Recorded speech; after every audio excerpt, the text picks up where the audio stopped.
Tampa Bay Lightning are headed to the postseason once again, and they have a grueling first-round matchup against in-state rival, the Florida Panthers. And all I have to say about that is, well, how did we get here?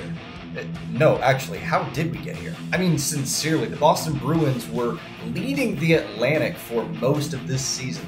There was a stretch of 9 games in like the, I don't know, 2/3 mark of the season where the Florida Panthers leapfrogged them and Boston just shot right back up again. And I was mentally preparing myself for a series against the Boston Bruins. Dare I say, I was excited about a series against the Boston Bruins.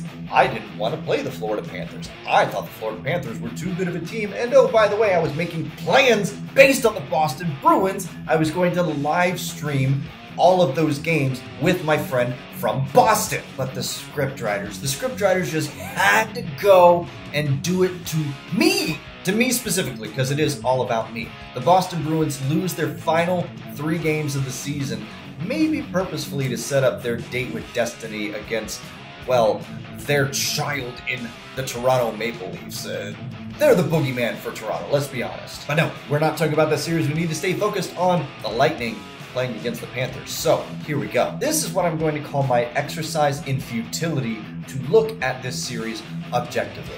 I already know that's not going to happen, but let me be as unbiased as I possibly can. In recent history, the Lightning have only played the Florida Panthers twice in the postseason. They won both series. It was a 4-2 series win back in, I think, 2021? Yeah, and then back in 2022, the year that the Panthers won the President's Trophy, the Lightning swept them in the second round. It was embarrassing, and trust me, the Lightning know about being embarrassed in the playoffs after winning the President's Trophy. And based on that recent history, you know what happened after the Lightning lost, got swept after winning the President's Trophy? They went on to go win the Stanley Cup. Well, last year, the year after the Lightning swept Florida, President's Trophy winning Florida, they went to the Stanley Cup final. They did not win, but I truly do think it's just a matter of time before this Florida Panthers team wins a Stanley Cup. They're just too good right now. But apart from the rivalry and the emotion, I think this series presents a very peculiar matchup for both of these teams at this point. Because you have one of the best offensively minded teams with one of the best defensively responsible teams in the league. Now, I am usually of the opinion that defense wins championships, and it very well may end up that way this time, but let's look at the tail of the tape, so to speak. In one corner, you have the offensive juggernaut, that is the Tampa Bay Lightning, with the league's best power play at just under 30%, with Art Ross winning Nikita Kucherov, who finished the season shattering his own record and finishing with 144 points, including becoming the 5th ever player in NHL history to record 100 assists in a single season, being up there with Gretzky and Lemieux and Orr and McDavid. You have Steven Stamkos and Braden Point, both being point-per-game players, both scoring over 40 goals this season. You have Brandon Hagel and Nick Paul combining for 50 goals this season. You have Victor Hedman, who throws up 76 points this season. You have the trade deadline acquisition of Anthony Duclair, who puts up 15 points in 17 games, an immediate contribution, and some serious talks about whether they end up re-signing him at the end of this playoff run or not. You have depth scoring from your grinders like Michael Eyssimont and Luke Glendening. You have short-handed goal opportunities from guys like Anthony Cirelli and Tyler Mott. You have speed everywhere. You have high danger chances every time the puck is in the zone. You have one of the most efficient shooting percentages that I've seen in a very long time at 12%, which I know it doesn't sound like a lot, but trust me, 12% is really high shooting percentage. And when you factor in the championship pedigree that so much of this team has, this is an offense that most teams desire to be. In the other corner, you have the Florida Panthers, who might be the best defensive team in the league this year. They finished allowing only 200 goals, which is only 1 more than the Winnipeg Jets at 199. Their penalty kill, ridiculous, like 82.5% last I checked. Their goaltending, ridiculous as well. Sergei Bobrovsky won 36 games this year. Yes, his save percentage was .915, but granted, goalie save percentage across the board was down. I need to see, but Bob's got to be in the top, I don't know, 10? I was right. He's in the top 10. He's number 8. You want to know who number 1 is? backup Anthony Stolarz. Anthony Stolarz was even better than Connor Hellebuck. Are you freaking kidding me? Okay, I guess he only played 27 games, but still. But what scares me most about a team like the Florida Panthers is they know how to play to win in the playoffs. Namely, you have to be physical. It is a war of attrition, and you have to wear your opponent down early and often. The Florida Panthers were far and away the hardest and most frequent hitting team this season, amassing 2,341 hits over the course of 82 games. It basically means that you are getting hit 30 times per game by this team. For reference, the Dallas Stars and the Carolina Hurricanes, both playoff teams, one of which won their conference, but both teams known for their defense, have, respectively, 1,383 hits, that's the Carolina Hurricanes, and 1,458 hits, that's the Dallas Stars. Basically meaning that two of the best defensive teams in the league hit you 900 times fewer than the Florida Panthers do. I'd have to see if I could go back and find it somewhere, but I believe it was Matthew Tkachuk at some point during last season's playoffs said something to the effect of, oh yeah, in the first period, we don't really play hockey. We're just going out there to hit people. They're trying to soften them up the whole time. That's the whole strategy, to hit them over and over and over and over. And it works. I know that refs shouldn't be a focal point in any discussion of the season series, but you also can't avoid that because, let's just call it what it is. In the playoffs, refs tend to swallow their whistles.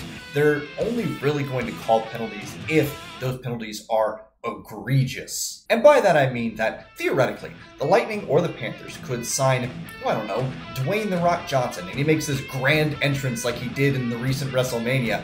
I do somewhat pay attention to other sports. And they could make his entire job on this one series contract to get out on the ice and to drop the people's elbow and to hit people as hard as he possibly could without any concern for actually trying to play hockey, and the refs might give him 2 minutes. Panthers know it, they take advantage of it. The Lightning are not the same Lightning team.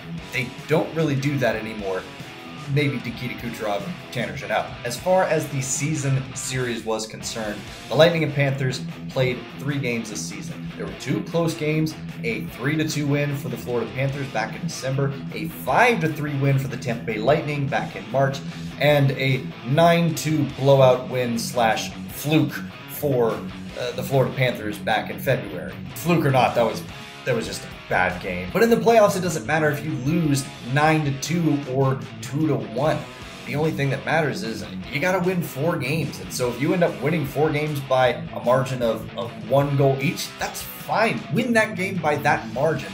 And if you end up losing your other 3 games by a margin of 7, well, guess what? You still won the series. As we approach this series, and we quickly approach it, it begins on Sunday afternoon, and I'm recording this super late on a Thursday night. I basically have one question for each team here. For the Florida Panthers, my question is, was last year an indication of future success, or was it a flash in the pan? Up until that magical run to the Stanley Cup final last year, in the previous 3 seasons, the Panthers won a grand total of 1 series. And it's the year that they won the President's Trophy. They better have at least won 1 series then. Some of their biggest pain points have always been goaltending. Sergei Bobrovsky, as incredible as he can be during the regular season, he can be equally as incredible during the postseason, or he could become regular playoff Bob and just kind of stumble around a little bit. I say a little bit. He stumbles around a lot. He makes a big mess. I've said all year long that I think this Florida Panthers team is easily one of the best teams in the league. Really, up until the Rangers won the President's Trophy, I considered the Panthers to be the class of the Eastern Conference, and I thought that every playoff series would run through Sunrise, Florida.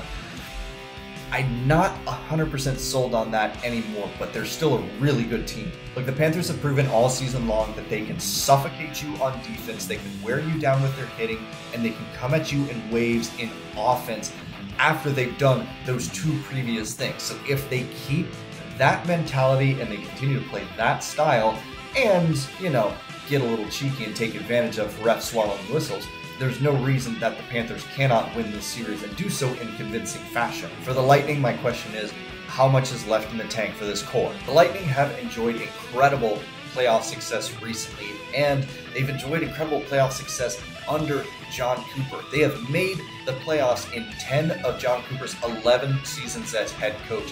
full-time head coach. We're not counting the season where he came in towards the end and only coached about 15 games or so. And those 10 playoff appearances, well, this is the 10th. So those 9 playoff appearances have featured 2 Stanley Cups back-to-back.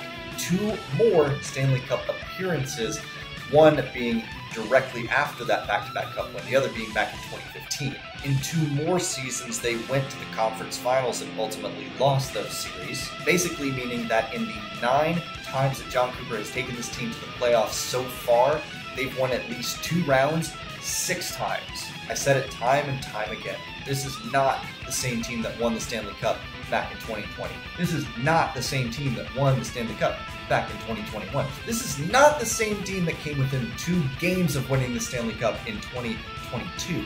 However, the same core remains, and they show that year in and year out, they want to remain competitive, they have the drive, they have the skill, and when you have an incredible season this season, like somebody like Nikita Kucherov does, and when Andrei Vasilevskiy is getting his game turned around at just the right time as he is right now, it shouldn't be a surprise to anybody that the Tampa Bay Lightning could come away with a win in this series, and they could go pretty deep. Eventually, the magic is going to wear off.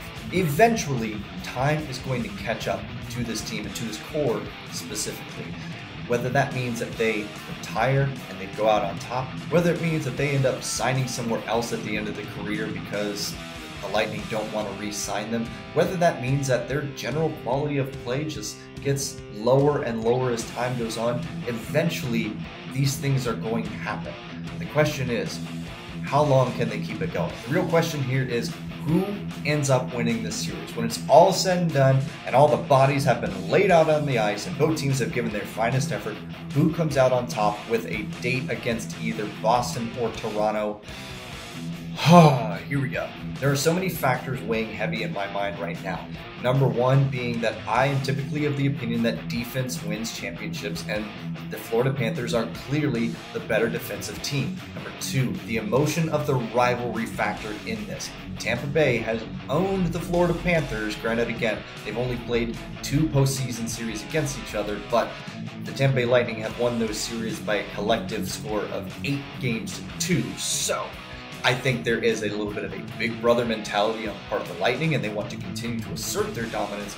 The Florida Panthers have a chip on their shoulder, and they need to get over this hump. There's a question of, can a speedier, more high-powered offensive team stand up to the style of play that the Florida Panthers bring and typically have success with in the playoffs, meaning that they're just gonna be content to punch you in the mouth for 4 to 7 games. There's the question of, how much does playoff pedigree play a factor in this series as a whole, because the Lightning clearly have the edge there. There's the question of which goaltender shows up, and that is a question for both teams. Are you going to get playoff Bob, or are you going to get regular season Bob? Are you going to get Andrei Vasilevskiy, who struggled through his first 20-25 games of the season, or are you going to get the Andrei Vasilevskiy that put up 6 games over like .938 save percentage down the stretch? There's the question of, how much of a factor will special teams play in this series? Because on power play, the Lightning have an obvious edge. On the penalty kill, the Lightning have a small edge, not by a huge margin there. But how many penalties are actually going to get called in this series, and are the Lightning too reliant on their power play? And then there's the ultimate question of, am I going to listen to my head, or am I going to listen to my heart? Look, this is an incredibly difficult series to pick because both teams are trending upward at the right time. Both teams could steamroll through so many of these teams in the Eastern Conference if they get hot at the right moment. I think the series is bound to go at least 6 games, probably 7, considering the emotional rivalry and how evenly matched they are at some points on the ice. The only question left is, what do you think? Who do you have winning in this 3rd iteration in the playoffs of Battle of Florida? Are you taking the Tampa Bay Lightning, the offensive juggernaut? Are you taking the Stonewall Florida Panthers? Make sure you leave me a comment down in the comment box below. And if you would like to watch me give live commentary for every single game of this series, I will be doing so over on Twitch. That is twitch.tv/SammyFlair. Future me, please put it somewhere, I don't know, right about here. I can't actually broadcast the game on Twitch for obvious reasons, and I would like to keep my Twitch channel and my YouTube channel, and basically every channel that I have out there. So I would recommend that you pull up the game and you actually watch it if you want to listen to me do commentary alongside of it. It's going to be a little bit difficult to follow, I know, but just, it's a thing I'm going to do. If you want to hang out and listen to me either get really upset or really excited about the game, that's the place to do it. Twitch.tv/SammyFlair. Again, future me, put it down here. That is all I have for this video. Thank you very much for watching. Thank you for giving me just a little bit of your time. I hope that you are as excited for this series as I am, and really for the Stanley Cup playoffs as a whole. And again, remember, if you want to check out my live commentary for the Lightning and the Panthers, that is twitch.tv/SammyFlair. Game 1 is Sunday, April 21st. I will see you there.